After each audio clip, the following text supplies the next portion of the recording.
Okay, we should be live.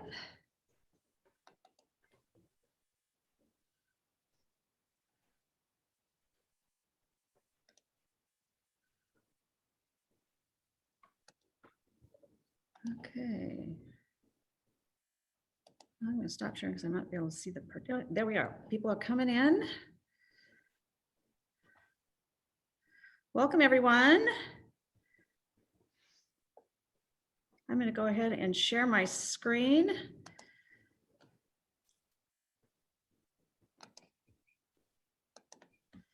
Looks like we've got about 25 participants so far.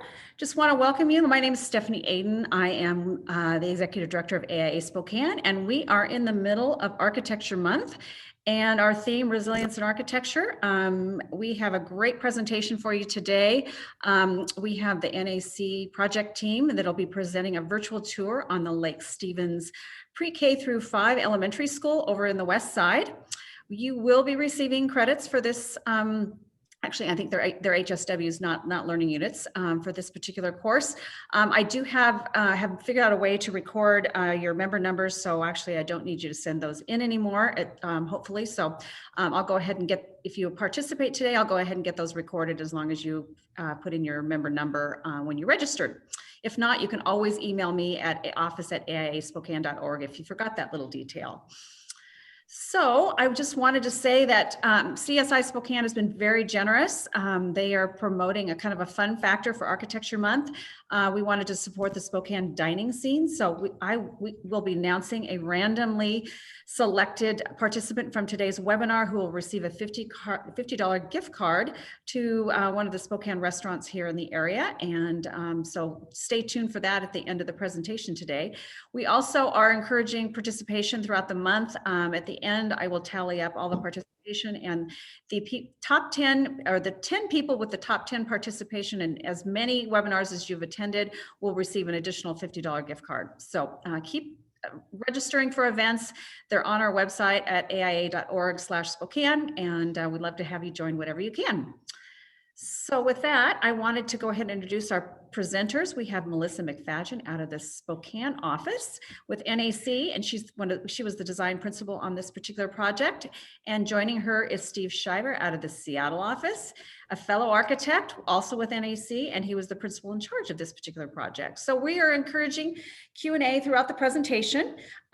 You can use the Q&A button down below and go ahead and submit your questions, and we'll be moderating that and share them as they are relevant and as they are important and they come into the presentation, and then we'll allow some time at the end as well.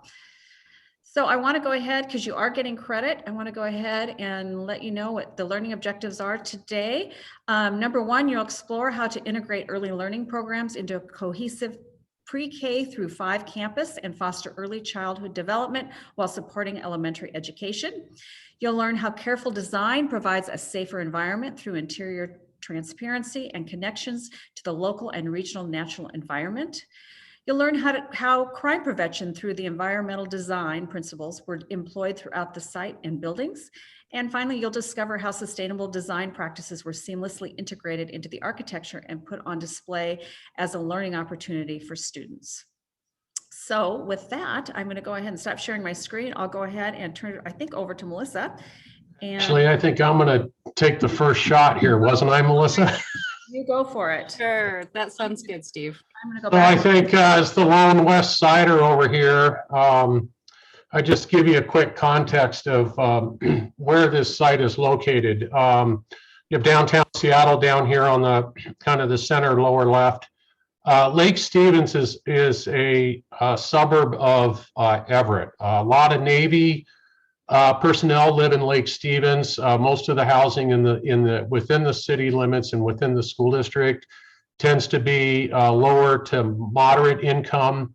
As I'll zoom in here a little bit, as you can see, the city is really just surrounds the lake for which it's named.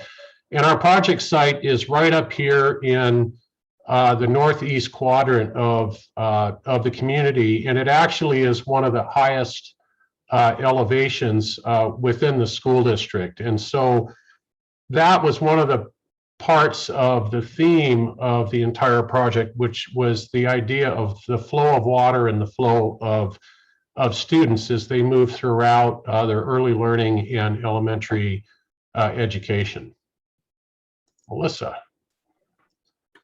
All right. So we've been really fortunate. This was a cross-office project for our office. So Steve was the principal in charge and had a lot of history and experience with the district. The district was phenomenal to work with.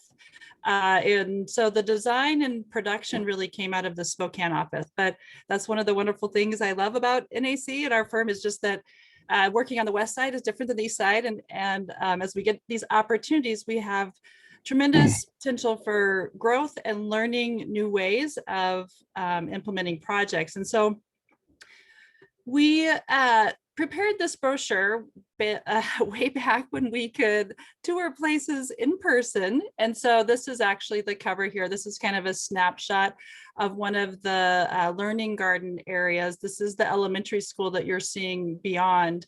But the idea of the flow of knowledge, flow of students, that high point that Steve was referencing in this site plan on the left is kind of in the upper left corner. And the Early Learning Center is on the highest point of the campus, a single-story building, and it's actually what you see behind me in my background. And then as the site drops down, the site drops dramatically and the students flow down into the elementary school. And so you can see the corresponding floor plans here along the bottom of the screen. And then, thanks, Steve. I was going to do an arrow. I wouldn't do it. And then as we go to the second page, again, this brochure was for in person, but we did want to give you a little bit of the stats that kind of give a sense of scale, give a sense of what this project was about. As you'll notice, the total acres of the site is 38. And so even with that, part of this project was master planning. As the students go down from the pre-K to the elementary school, they will then flow to the lowest point of the site, and that knowledge experience continue into a future middle school. That big picture was kind of some of the looking at how that total 38 acres could be developed to support the school district. They were extremely interested in progressive, collaborative learning spaces. And so you'll hear about that in the video.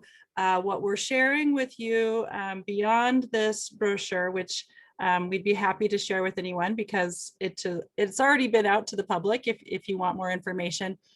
But this project was selected as part of the fall A4LE International tours for that conference. And so what we'll share with you is the video that we created for that. And we would welcome comments and questions through chat and we'll do our best to field those. And then we'll reserve some time at the end. The video is about 25-30 minutes long, and then we can answer any other specific questions or provide any additional information. So I think as you watch the video, I think the real kind of three real key pieces that the school district really wanted to implement in this was, as we mentioned at the beginning, the idea of the flow of water and the flow of students as they mature and progress through their education, but also connection to nature. The site was heavily treed with mostly weed trees, alder and cottonwoods that were toward the end of their really started to become hazard trees. And so there was no choice but to clear the area of the site that we were developing. And so there was a conscious effort to take advantage of the views to the east, to the Cascade Mountains, the regional views, as well as it was interesting during the last depression in 2008, 2012, most of the nurseries stopped growing trees. And so we had to look all over the West Coast in order to get more mature trees to plant on the site. So it was an interesting process we went through to do that. And then as Melissa mentioned, they really wanted to really use this, especially the elementary school, as a catalyst to re-envision elementary education throughout their school districts. So there's a connection between makerspaces, the exterior, and the learning commons that they're now starting to implement in their other more traditionally designed elementary schools. And then the last piece of it is the relationship between the ELC and the elementary school. The elementary kids actually go up to the ELC, and there's a buddy system where these kids help these younger preschoolers develop and learn to read and count. So I will share the screen now, and we will start the video, and I'll actually remember to share the sound. Here we go. Hello, I'm Rob Stanton. I'm the Executive Director of Operations for the Lake Stevens School District in Lake Stevens, Washington. In 2016, our Community Facilities Master Planning Committee came together and learned that we had a deficiency at the elementary level. Specifically, we needed a lot of elementary classrooms. In addition, our Early Learning Center was in a building that had long outlived its usefulness and was also in need of a new space for its growing enrollment. Unfortunately, it had only the availability of funds to build one school. The district had an existing 37-acre site that sloped significantly from west to east. The property was a wooded second-growth forest area with beautiful views of the mountains and of the lake. Based on the available property and the needs of the program, the district identified that a connection to nature would be ideal as a theme. The property slopes significantly from west to east, and as a result, any rain that falls on the property at the high end will gradually flow towards the low end. That rainfall eventually ends up in Lake Stevens. In a very similar fashion, our students arrive to the campus at the Early Learning Center at the high point of the property. They then move down to the elementary school. Later, they will move to a future middle school on the same property, and ultimately to our own Lake Stevens High School. With the steep slope of the site, it gave us an opportunity to really think about how we could scale these buildings to preschool and elementary school students. If you really want to think about how a student in elementary or a kindergartner sees the world, try sitting on the floor next time you walk into a building and experience how they see the building, not how an adult sees the building. So as you come up to the site, the elementary is nestled into the side of the hill, which creates really a one-story scale as you approach the building, with the Early Learning Center positioned all the way up at the top of the site. Since Lake Stevens, the lake that's in the middle of the town, is really the center of the community, we really thought about how students will flow on the site and how they will flow between the buildings and between the different facilities within the district. And on this particular project, we really thought about the Early Learning Center students or the preschool students flow downhill into the elementary school as they grow and learn, and then eventually they will flow across the street to the new middle school when it is constructed. And as one of the highest elevations in the city of Lake Stevens, we really thought about how water could be a central design element of both of these facilities, as well as the connection between them on the site.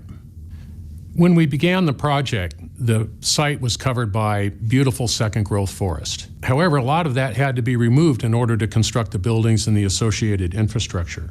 So we really thought in the design about how do we make the building respond to the environment around Lake Stevens, the Washington Northwest environment, both inside and outside. On the outside of the building, we really came up with a design where we thought about the concrete masonry that's on the base of the building being the rock of the mountains. And then you'll see vertical variegated siding that represents the verticality and the repetition of the trees of the forest.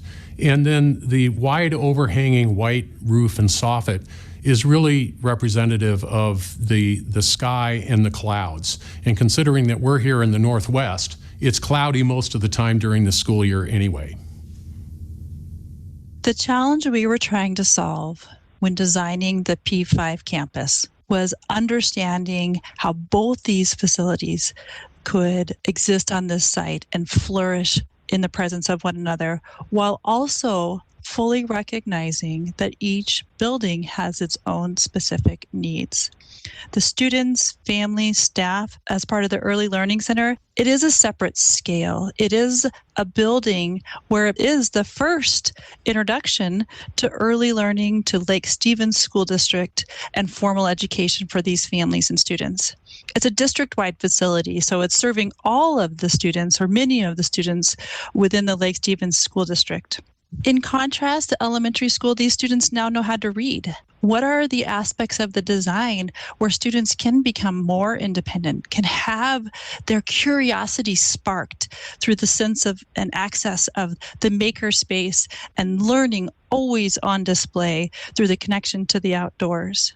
The conversation was always about what do each of the facilities need, and then discovering what spaces could be shared and the amenities that could enhance both experience for all students, families, and staff on the buildings. A fundamentally important component of solving the challenge that was posed was the site organization. First, just simply considering how the different students enter and arrive at the site and leave the site. The early learning students must be accompanied by adults at all times. So parents needed to park and then bring their kids to a central gathering area, preferably outside of the building, whilst early learning students by bus needed to arrive in that same secure environment. Students arriving at the elementary school would either arrive by parents in more of a traditional curbside drop-off or by bus, again, providing a space for students to gather outside before filtering into the building. And so as you enter into the campus, there are two distinct entry points for visitors, and it was very important to identify those off of the main roadway, where students and families first get to the elementary school, and then continuing a bit further, they get to the Early Learning Center. And at that point, parents are able to drop off. The parking area and associated drop-off lane for the elementary school is much larger to allow parents to drop off their students curbside, while for the Early Learning Center, proximity to the building was important to allow parents to park and escort their child to the building as closely as possible.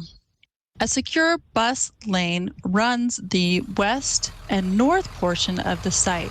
That allows buses to enter into the campus, pause and drop off at the Early Learning Center, and continue on along the north side of the building to drop off at the elementary school, completely separating traffic and allowing for parents to come in and out of the site for both buildings, while also providing secure access points for the kids.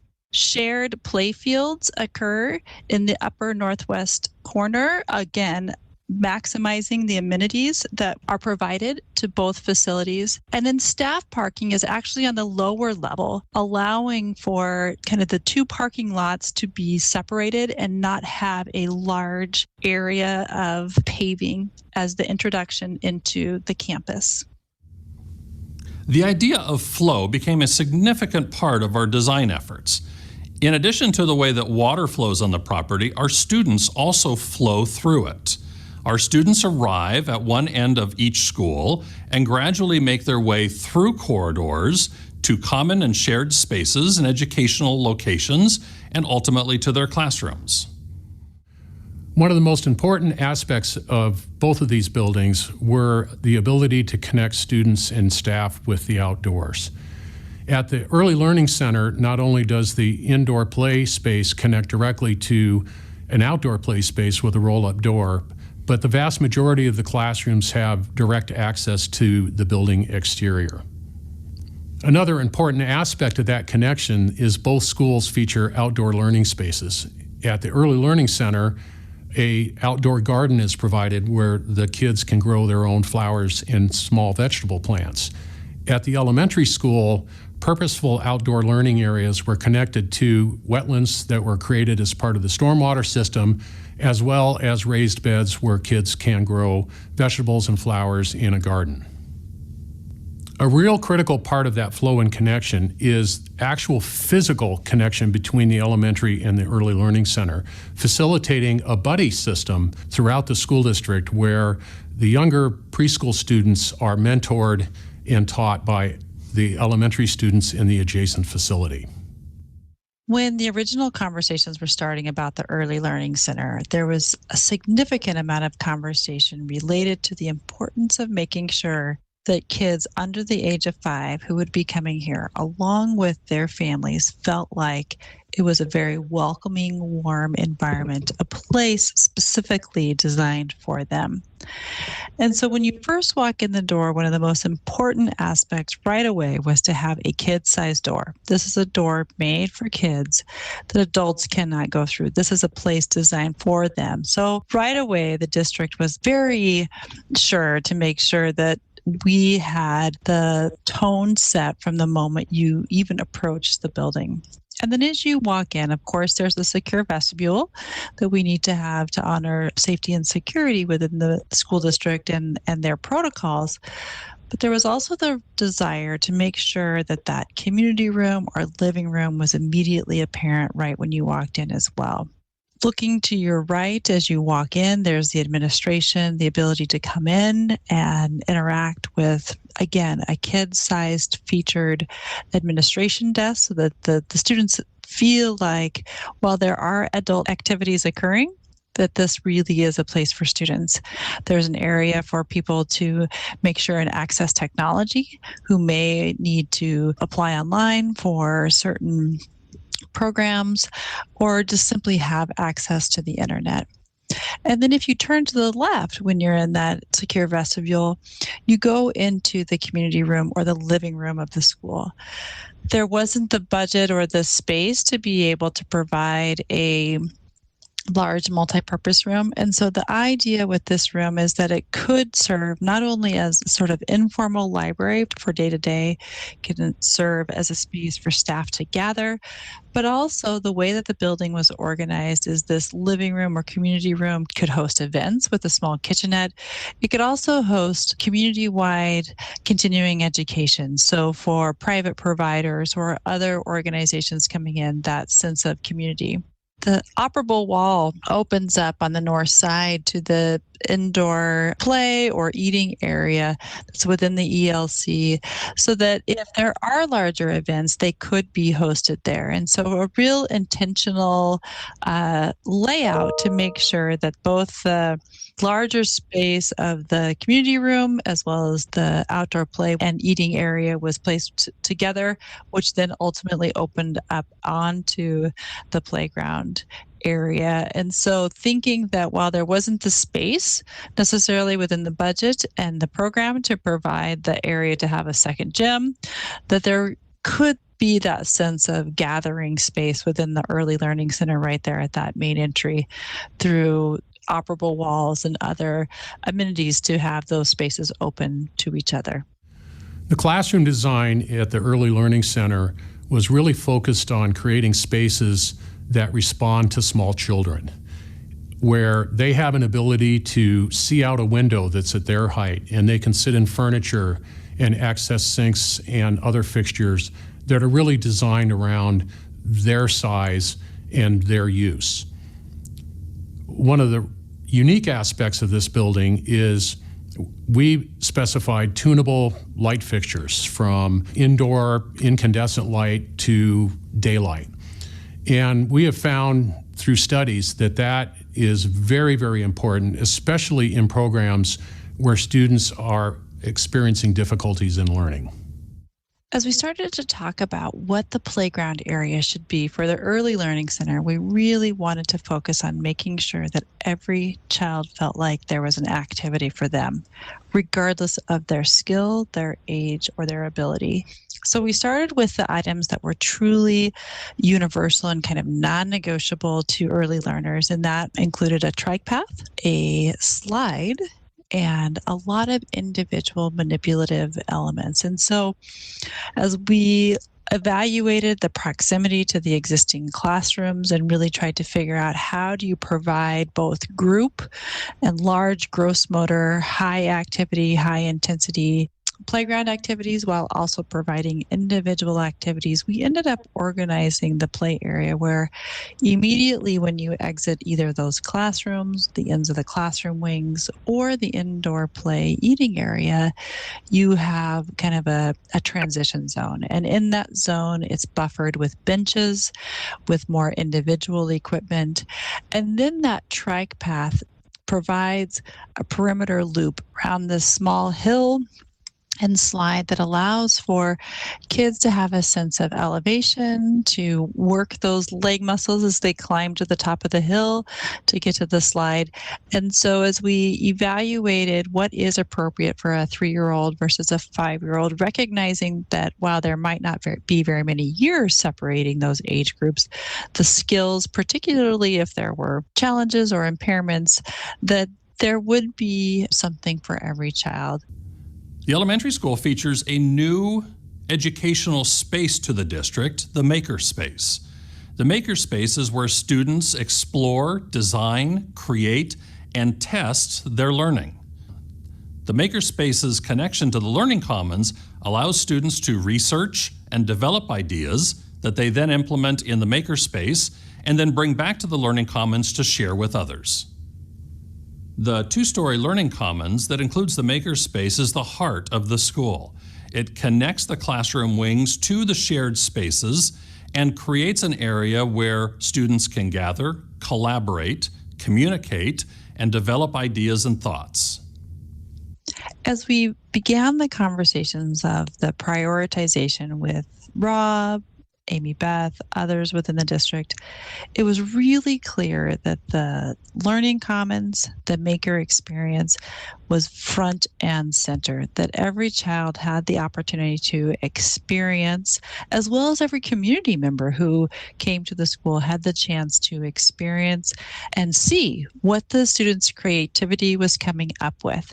And so while sometimes owners shy away from that and districts shy away from that because they don't necessarily want to see the messiness of making, Lake Stevens School District really wanted to highlight that. And for us, it was a tremendous opportunity. And so when you first walk into the building, to the left is your typical administration, your secure vestibule. To your right, before you even enter the building, there is the Makerspace Courtyard, which an overhead door opens up onto, and then a series of glass walls allows you to look into that room and see the activity occurring, seeing the making occur, perhaps even being a community amenity where people would rent out that space and have access to things that perhaps would not be available elsewhere in the community. Once you enter in the secure vestibule, there's even a display case that would showcase students' work, but also give you kind of a filtered sneak peek into that maker space and some of the additional activities and amenities in that room. Continuing on through the main entry doors into the stairs, you're welcomed with the learning tree, the learning stair, truly the heart of the building. And as that diagram began to come together about the learning stair, the maker being the key element, the academic pieces started to radiate from that. And how would it be that every day, every student interacts with that learning commons, that heart of the building? And as we began diagramming and understanding what that meant, we realized just the natural geography and the natural features of the mountain ranges and 3 prominent peaks sort of guided how the building began to be laid out. And with that knuckle, that node, that heart being that learning commons experience. And so as those 3 academic neighborhoods or academic wings radiated out from that heart, the building sort of cascaded down the hillside, with blue being down below, representing kind of the water, green being the treetops up above on that second floor. So everything within the building, that sense of nature welcoming you into the building, the richness of the natural materials. But it was really carefully considered to identify what makes this building run? And so what are the items that are providing the heating or the cooling or the lighting? And it was, again, another very important priority by the school district to be able to highlight those elements and have them behind glass in an organized manner so that the kids could begin to understand what it takes to have a building operate. So when looking at how the overall building was organized, that central concept of maker on display and that direct connection of the makerspace to the learning commons and that heart of the building, that tree of knowledge, really became the central aspect of where that flow, that sense of water cascading down the hill was a very momentous moment in the design experience. Some of the common aspects that we explored during design were the need to provide interior transparency and a large variety of spaces and sizes of spaces for students to learn in different size groups. For instance, at the Early Learning Center, we have 2 shared learning spaces that are outside groups of classrooms where parents or paraeducators can help students on a more one-on-one basis, or groups of students can come out and do a loud and noisy activity together. At the elementary school, each of the classroom pods shares a shared learning space with transparency in between not only the classrooms, but out and into and out of that shared learning area. And again, it provides an opportunity for students to work independently while still being passively supervised. One of the other aspects we have found in working with law enforcement is interior transparency within areas of the building provide an opportunity for administrators and law enforcement personnel to passively observe the activities in the building as well as address an emergency issue very quickly because they can locate where the problem is occurring. Along with highlighting the building systems, there was an important emphasis on providing high-level, energy-efficient, highly effective mechanical and electrical systems. So there's photovoltaics on the roof. Displacement ventilation was the system used to make sure and bring air in down low, especially for those younger kids who are often down on the ground. Allow it to circulate up through the ceiling and truly provide the cleanest air available to the students and staff within the building. When you start to look at the outdoor learning, of course, that was a critical component, again, of that sense of connection to nature, that sense of providing opportunity, and additional learning and exploration. That idea that making doesn't necessarily only have to occur in the makerspace, that making occurs everywhere, exploration occurs everywhere. And one of the fundamentally important aspects was continuing to stimulate curiosity and understanding that in this building, learning happens everywhere. And as we organized the site, worked with the engineering team, the landscape architects who were absolutely wonderful embracing this idea, and the district continued to push us to make sure that we were making the wisest, best use and highest level of variety. Outside of the learning commons, you look out. And in that learning commons is more contemplative courtyard, a courtyard that allows for students to go outside, a little bit smaller, a little more intimate, some hard surface areas, but not just paved areas where the students could sit on logs, explore some plants, sit on rocks, understand that gathering and being outside can be done in a more intimate way. And then between the 2 classroom wings, there's the area that's more of an immersive natural environment. It was used to treat stormwater, but there's a tremendous amount of learning happening there, even just from providing an opportunity for kids to have a walkway out, to be able to see what does it mean after it rains and what happens with that water and what does stormwater treatment mean. And so allowing the environment of the school site itself to pique the students' curiosity and again become another learning tool. And then of course, because the site is sloping so much, there is kind of a opportunity such as amphitheaters and large gathering areas, providing power and those spaces that could be used by the school, but also by the community after hours was something that was very important. Of course, we provided traditional playground amenities, basketball hoops, and things like that. But even just the character of the playground equipment was such that it evoked that sense of a more natural environment, that idea that kids were out in a forest, going hand over hand, exploring their environment. So the variety and types of outdoor spaces was a careful conversation, again, to provide variety, to provide a space for every child, and enforce the idea that learning happens everywhere. A connection to nature was developed using graphics, words, and pictures that flow from the Early Learning Center down to the elementary school and beyond. The design of Lake Stevens Early Learning Center and Stevens Creek Elementary allow the district to deliver on the promises made to the community, to develop safe and engaging learning environments for their pre-K and K-5 students, to create great spaces in which to work, and to provide a connection to nature that's appropriate for the site. We're excited that our new pre-K and elementary students have such beautiful schools in which to begin their journey in the Lake Stevens School District.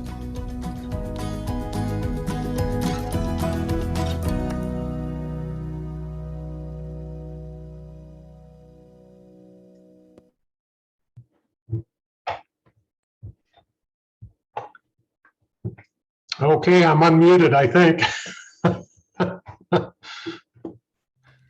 You know, the shame of it was the We are so thrilled to be out here today at the grand opening of Mount Si High School. There's the of course, Mount now I Si. have to get out of my videos.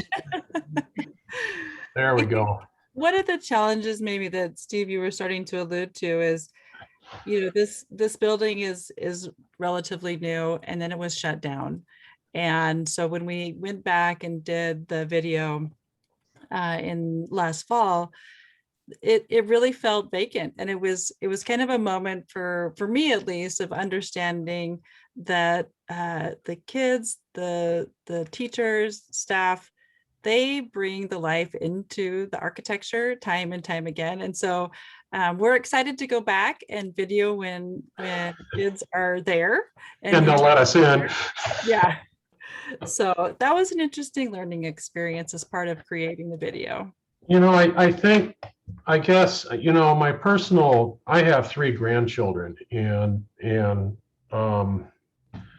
so the school district that we live in was the last school district to have in-person learning, and it was forced on them by the governor. And my older granddaughter, who's in 3rd grade, just has kind of slid right through this and has been able to adapt and work online. My daughter had put pods together, and there is a rhyme to this story for the architects here. The kindergartner struggled. My daughter was crying at times and so frustrated because her kindergartner wasn't able to get that social interaction that I think we've talked a little bit about here, where kids are able to work together in teams. And I think one of the things I've realized in this 14 months of working remotely, I could turn on my background and you could see my elliptical behind me, is as designers, engineers, and clients and architects, I think you can only collaborate so far on Zoom. There's something to be said for being in a room together and working together on a project. And that was the interesting piece of working with Melissa and a number of other individuals. And we kind of split this job between our Seattle and Spokane offices. And yeah, we did a few Zooms, you know, 4 or 5 years ago, but we also really worked hard to have people over here visiting the site and in the meetings in person with our client. And I think that led to a lot of the success of this project. At the same time, I think we've learned a lot now over the last 14 months about how we can leverage Zoom and some of these technologies to also have that collaboration. But I'll tell you, I can't wait to be back in person doing material selections with my clients because it just does not work on a computer screen.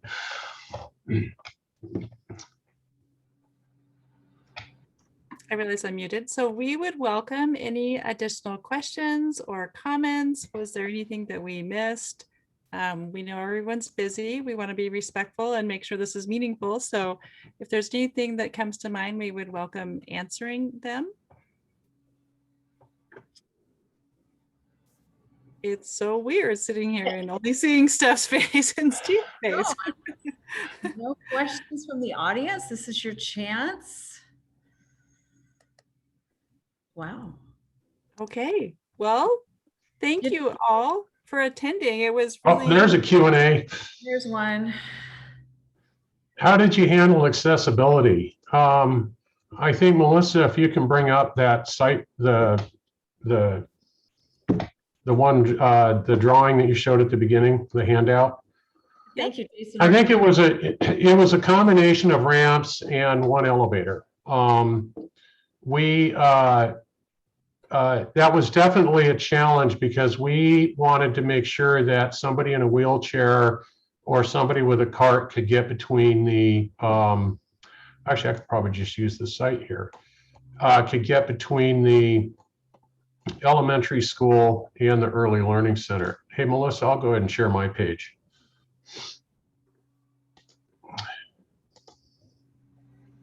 There you go. Yeah, I'm working on share screen. There it is. It's only 14 months and I'm finally starting to get it. So this entire walkway all the way around the drop-off area is ADA accessible. I will say the sidewalk coming up this hill is probably not, but we have an ADA accessible route also to the early learning center. To be able to get between the two schools, there's about a 12, 14 foot drop right here. We created an ADA accessible route down this ramp here that flows down and into the elementary school. Within the elementary school at this location right about here, we have an elevator. It's right off the learning commons. And then we made sure that all of this area out for outdoor learning and between these outdoor spaces is also fully wheelchair accessible. I think we also looked at the kind of grading of the site as an opportunity, because it did kind of create three different tiers. When you drive up to that elementary school, you feel like you're actually driving up to a single story building instead of the 2 stories. And so there are areas, the accessibility is not always the most direct route, but we were very cognizant to know that there would be people in with strollers that would be going between the 2 different facilities. There was a lot of kids who would bicycle to the site. So we have a couple other questions. Michael Cole, thank you for your comment. Bill Rash on the retention pond versus the middle school. The retention pond is actually a little further west than where the middle school site would be. And so graphically, it may look like it is impeding on where that footprint would be, but it is a little further, or excuse me, east. I have my directions all mixed up. I'm sorry, east. Right. And so that wooded area there is where the middle school would sit. And then Sulani, hi Sulani, wow. So to answer your question, there was some conversation on adaptability and hybrid use. So some of the spaces that we didn't show or that you weren't able to see in that video were those some special ed spaces, some conference collaboration spaces that do have the ability to expand or contract, to either have larger groups of students, to have smaller groups of students, to have now potentially teachers having a little more privacy to instruct from one another in a room. And so even to that end, that learning commons space is a space that has no walls. And even with that, there was a lot of conversation on, I mean, essentially it's the library for the school on what would happen if there are no walls. And the general consensus was there may be a little bit of noise transmission between all of the activities, but it also would allow for that space to expand depending on what happens, what the activities are, and then contract. And so again, in all the spaces, there was a variety of scales. Even though they didn't physically have walls or doors, they had nooks or conference rooms or other things like that, those types of spaces, so that it would accommodate a large variety of activities. So the classroom spaces themselves, those are pretty traditional classroom spaces, but it was really focusing on the spaces outside of the classrooms to accommodate that long-term adaptability. Yeah, I think the other piece of it is the superintendent for the school district had a vision for how this learning commons would work. And it was not the vision of a traditional library. It was a vision of a place where kids can do research and experiment. And she went out to her other elementary schools and interviewed all of the librarians to identify an individual that bought into her vision for how this would work. And so, I've done this for 35 years, and this is, it's not every, a lot of times I think we hear a client say, well, this is what I want to do, but then there isn't a real, kind of pre and post effort put into implementing that, or the wrong person is brought in to lead a facility that we design or work on. In this case, the superintendent said, this is what we want. This is the direction we want to go in our school district, and we're going to start at this school. If you don't like this direction, don't apply to teach at this school. We don't want to get rid of you, but this is not the place for you to be, and that's okay. And it was in a very open and inclusive and open-minded way. And I think that's the hard part about going in the building and not seeing the kids there when we were putting this video together, because it really is being used the way they said they wanted to use it. Interestingly too, so that was kind of a fun challenge, designing a space where we didn't really know what the curriculum was. So, and what the user group would be needing in that space. But it was also really thrilling because Amy Beth, the superintendent, was so committed to it, because she knew it was the right direction that she wanted to take the school district to best serve kids. So there was the concept of, well, what if there isn't a formal circulation desk? Are you going to have books stolen? And she said, if a child steals a book, that's great. I hope they read it. But I think the really interesting thing, to Steve's point, is there wasn't a librarian in the district.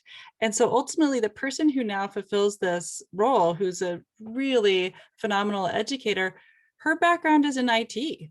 And she has developed programs that the kids are going into the learning commons, doing the research piece, doing the pieces that are age appropriate tasks and learning for them. And then they're going to the makerspace, going upstairs and implementing and testing what they just learned. And so that intentional dissolving of boundaries between those spaces, so that every child feels like they can walk in, walk out, have that ability to have their ideas and curiosity honored, was really inspirational from the school district's perspective. So I think to answer, we have a question from Ben Nielsen. Hello, Ben. HVA systems, central systems adaptable to COVID. Yes and no. I think we're most of the systems that we put into the schools, at least that I've been working on, are displacement ventilation systems, so they're naturally less recirculation. I think to adapt the system, it would be as simple as changing out more standard filter systems for HEPA filters, and some reprogramming of the controls to allow for 100% outside air, which was not something that was allowed at the time that we permitted this building. But I would say for a very small cost, yes, they could be adaptable to deal with COVID or a pandemic. Ben, hi. I do want to add to that, as was mentioned in the video, it is a displacement ventilation system. And so what that means is the air is brought down low it goes past the occupant space, and then it's exhausted out. So in terms of mixing air and what kind of the delivery of the air into the room, that is one of the most sanitary ways to deliver air. And so you're not having air pushed down across someone else and then kind of sucked back up. The air is going in a one-way pass. So that is one benefit of the displacement ventilation that through the last year when we've been doing research with our mechanical engineer partners, it is one of the most hygienic systems. So from that aspect, it does have a lot of benefits built in, but to Steve's point, it would require the 100% exhaust.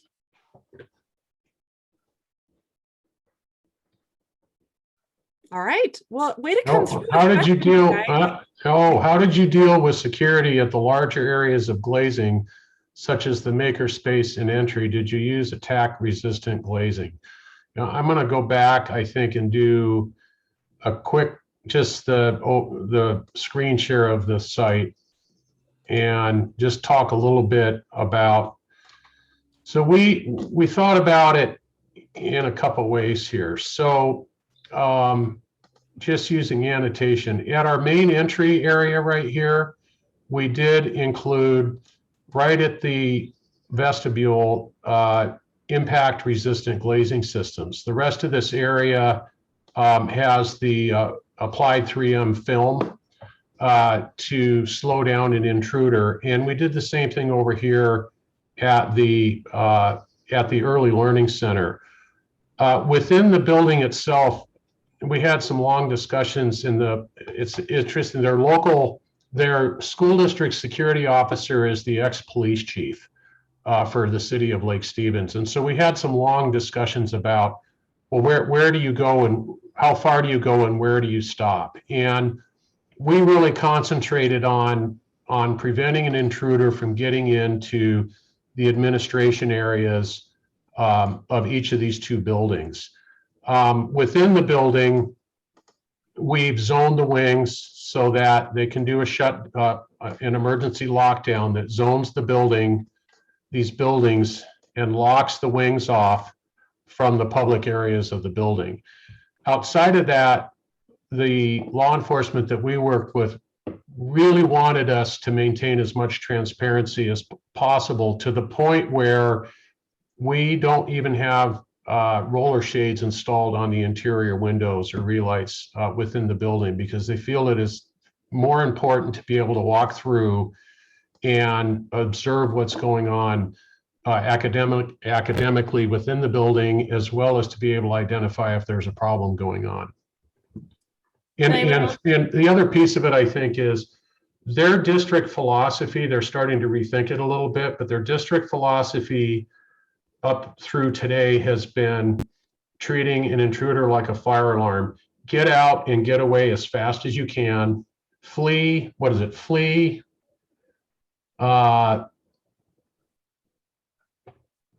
The last resort is hide in place. I can't remember what the term they're using is, but they basically say we want to get the kids out and as far away as possible. Heidi, hopefully that answered your question. Thanks, Heidi. Well, I have a few more things. So if there's any more questions, please feel free to add them. But I first of all just want to thank Melissa and Steve. What a great presentation. This COVID world has provided opportunities for site visits that AIA Spokane members could never get to. So thank you for bringing a West Side project to us. It's always great to learn what other districts are doing and what other projects are doing outside our Eastern Washington world. So thank you for that. And I'm going to go ahead and share my screen again. And take the opportunity to plug for the rest of Architecture Month, because we have another 5 webinars that you have an opportunity to gain credit for, and they're interesting topics. One of the newer divisions of NAC, Trinity NAC, will be there tomorrow at noon, doing a resilience in healthcare, kind of discussing with COVID-19 moving and how that's will forever affect healthcare and its delivery, and how they're designing around that. And that's tomorrow. April 26th, next week is a full week of activities. So we've started on Monday with BEC Spokane putting together a presentation on the new paradigm of building enclosure delivery, performance, and durability.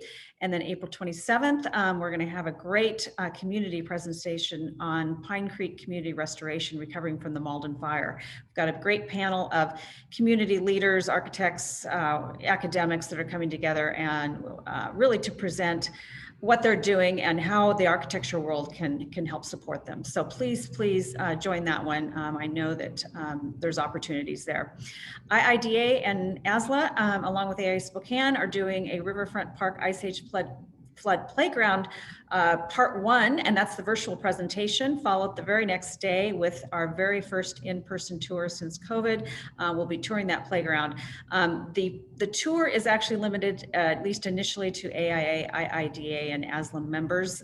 We're limiting it to 40, keeping with COVID restrictions. And if we don't get the 40, I'll go ahead and open it up to other members as well. So anyway, great lineup, opportunity to get credit, and please sign up on aaspokane.org, aa.org/Spokane, and we'll look forward to seeing you at the next few sessions.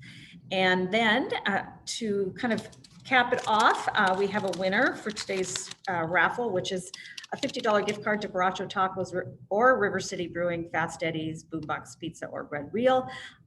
It is Eric Little. So I'll go ahead and email you, Eric. And make sure that you get to figure out where we can mail that gift card. Yay, Eric. Yay, Eric. So once again, thank you everyone for participating over your lunch hour. And this was a great presentation. Great to see a virtual tour, and we look forward to seeing you at future events coming up the rest of the month. Any further Thanks, questions? Stephanie, for putting this together, and thanks everybody for coming. Yep. Thank you all. Great. Have a good rest of the day. Thank you. Thank you. Bye-bye. Bye.